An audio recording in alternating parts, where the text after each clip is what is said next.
Então, vamos falar sobre a vaidade e a moral do cristão.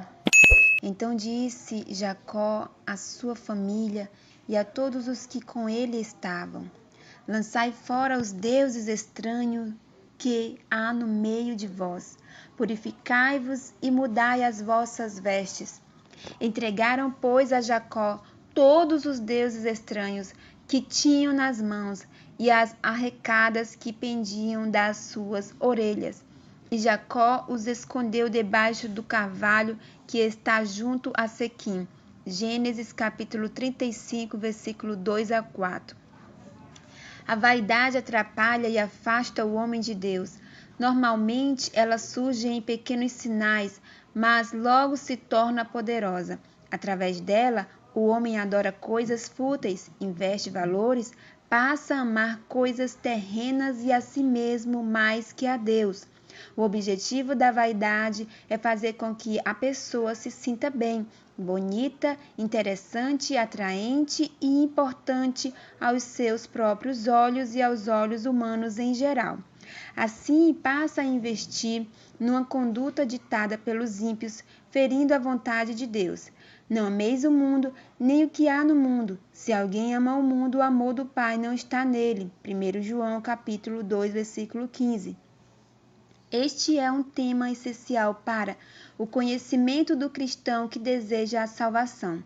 Quem subirá ao monte do Senhor, ou quem estará no seu lugar santo? Aquele que é limpo de mãos e puro de coração, que não entrega a sua alma à vaidade. Salmos 24, versículo 3 e o 4. Porque o povo de Deus às vezes é desprezado.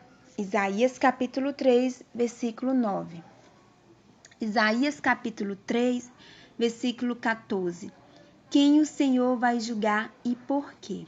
O povo de Deus não deve seguir costumes e culturas das nações, nem se associar com os filhos dos estranhos, mas se manter em obediência e a postura de servos de Deus. Pelo contrário, sofrerá o desprezo e passará a ser oprimido. Deus irá julgar os anciões, pastores do seu povo que consomem a vinha, igreja, que tiram o direito do pobre, quando somente os que têm ouro e prata são vistos nas igrejas. Os mandamentos de Deus foram esquecidos e a doutrina dos apóstolos foi destruída nas igrejas.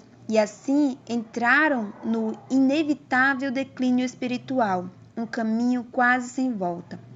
O que falou Deus sobre os filhos da igreja nos últimos dias? E o que fará a ela? Isaías capítulo 3, versículo 16 ao 24.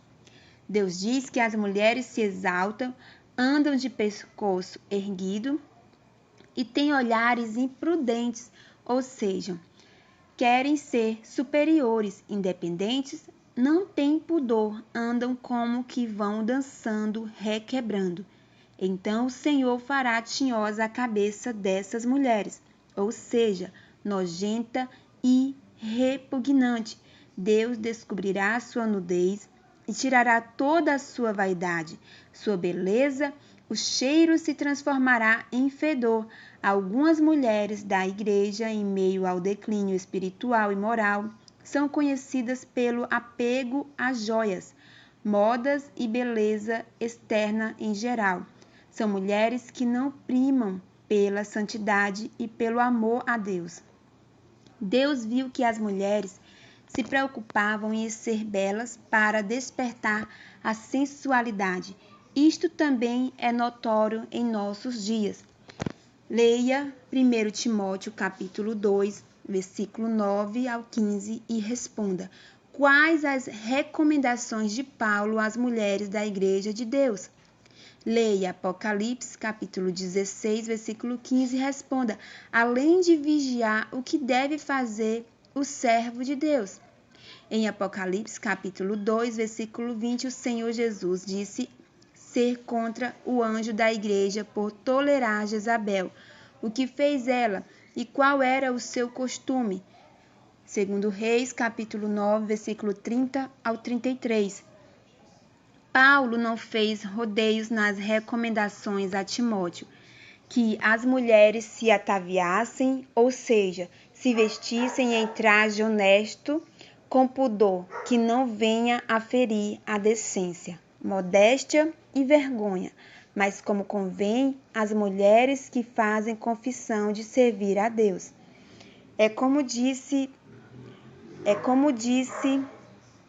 o anjo a João, que bem-aventurado é aquele que, além de vigiar, guardar as vestes para não andar nu e que ninguém veja a sua vergonha.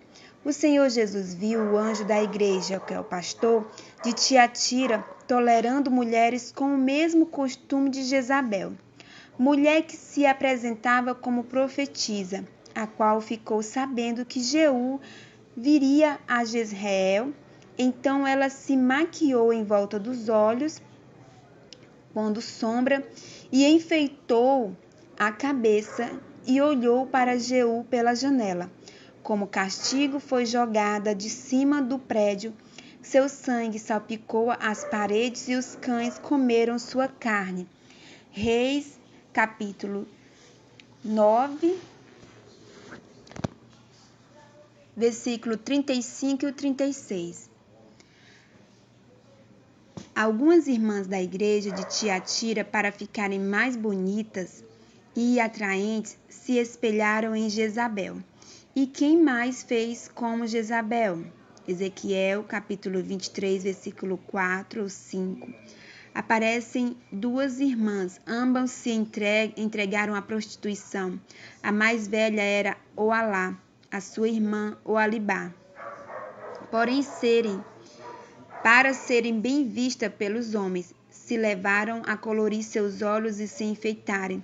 O mesmo fez Jezabel para receber Jeú. Oalá representava Samaria e Oalibá representava Jerusalém. Quando pecaram e se prostituíram com outros reis, assim a igreja de hoje, quando as irmãs se pintam e se enfeitam, querem ser vistas por outro rei, e assim se prostitui com ele, adulterando os mandamentos do Rei Eterno. Assim como Jezabel recebeu o seu castigo, também será castigada toda a igreja que seguir seu exemplo. Isaías capítulo 3, versículo 25. E os homens que permitem que as suas mulheres sigam o Alá e o Alibá, porque elas também serão julgadas e castigadas rigorosamente. Ezequiel capítulo 23, versículo 45 ao 48.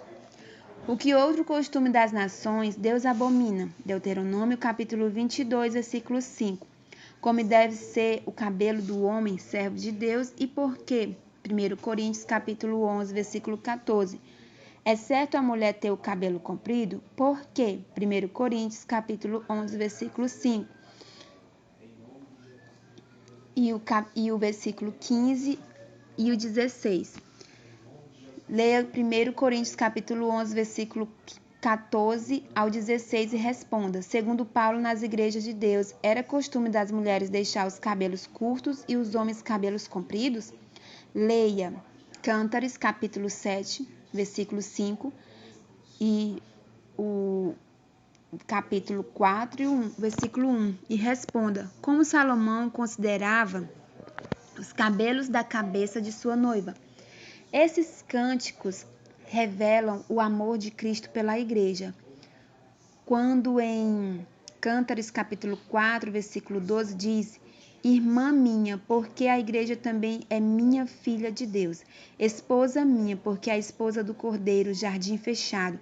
Porque a igreja deve ser fechada para o mundo e o diabo não pode entrar nela. É considerada um manancial fechado para a concupiscência.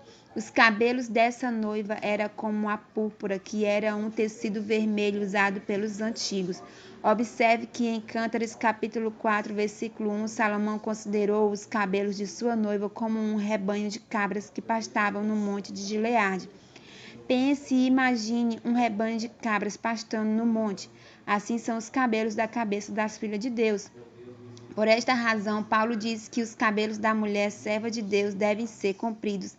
Se alguém quiser ser contencioso, ou seja, quer contestar ou duvidar, Disse Paulo: nós não temos tal costume e nem as igrejas de Deus. Sobre as vestimentas, os vaidosos apresentam desculpas e cada vez andam mais nus. Defendem a calça para o uso feminino mais que a palavra de Deus. Estão mergulhando no uso de joias e roupas sensuais. Mas Deus diz: não haverá traje de homem na mulher, e não vestir o homem veste de mulher, porque qualquer que faz isto, abominação é ao Senhor teu Deus.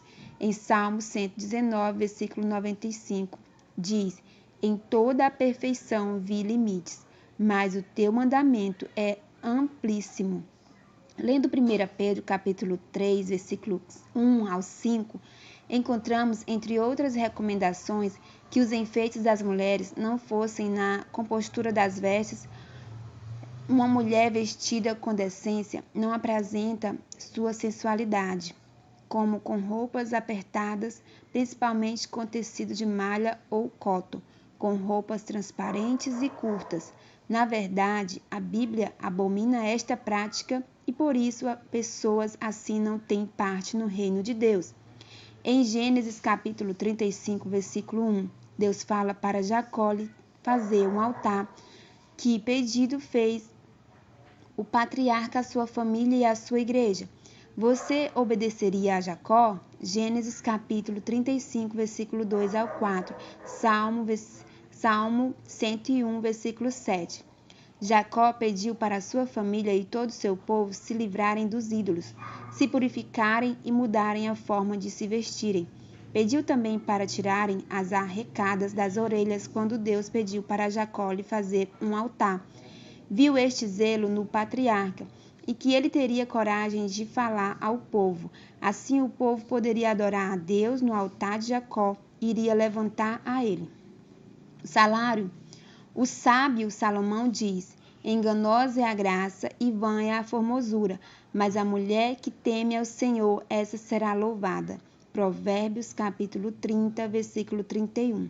As pessoas que vivem enganadas assim não têm lugar no altar do Senhor.